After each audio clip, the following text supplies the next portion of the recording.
Allez, on creuse, on creuse! C'est quoi ce bordel? C'est quoi ces tirs? L'idée, c'est de les préparer à l'attaque de l'ennemi. C'est réel. Il faut défendre la patrie.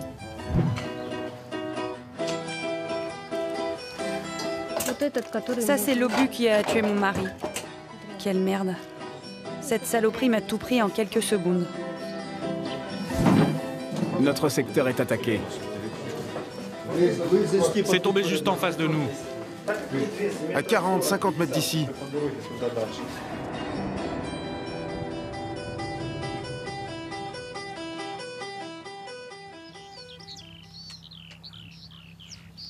Dans l'est de l'Ukraine, les accords de Minsk ont figé les lignes de front, mais le cessez-le-feu n'est pas respecté. Tout va bien? En 5 mois, une centaine de soldats ukrainiens ont été tués.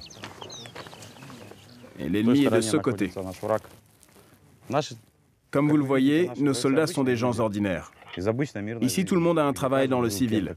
Certains sont conducteurs de tracteurs, d'autres sont juristes, menuisiers, ouvriers.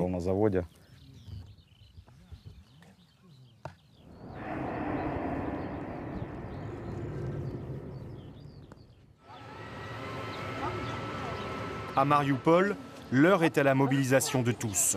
1, 2, le corps plus compact. 1, 2.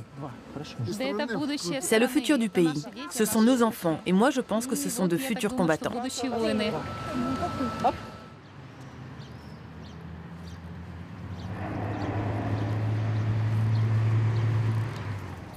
En ville, Victoria et ses gardes traquent l'ennemi intérieur, les pro-russes. Mariupol reste une ville divisée. Les séparatistes y ont encore des soutiens.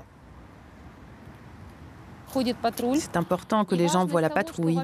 Les citoyens ordinaires sont rassurés, tranquilles. Et ceux qui planifient des actions terroristes savent qu'ils peuvent être arrêtés à tout moment.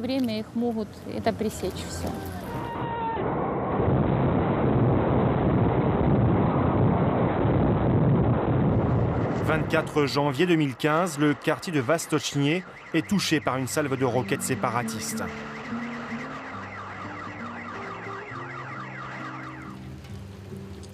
Quand l'obus a explosé, elle était dans la chambre? Non, une seconde avant, ma fille avait sauté dehors. Moi, je pense que c'est un ange qui l'a pris par la main, l'a sorti de la maison et l'a sauvée. Et où était votre mari? Mon mari faisait du sport, comme d'habitude. Il était dans la cour de 9 à 10 heures. Il y a son haltère dans la cour. Et voilà le trou laissé par l'obus qui l'a tué. L'obus l'a entièrement transpercé.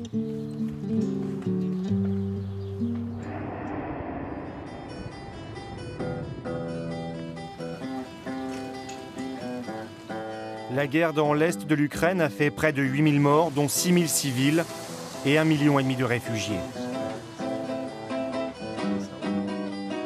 Mariupol, site industriel majeur, port stratégique, verrou ukrainien entre les rebelles et la Crimée, déjà 3 fois attaqué par les séparatistes, et dans l'attente de la prochaine offensive des pro-russes.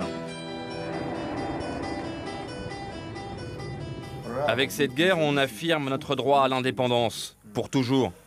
Ça peut paraître stupide comme ça, mais je voudrais presque remercier Poutine. Il nous a forcés à comprendre ce que l'Ukraine était vraiment pour nous.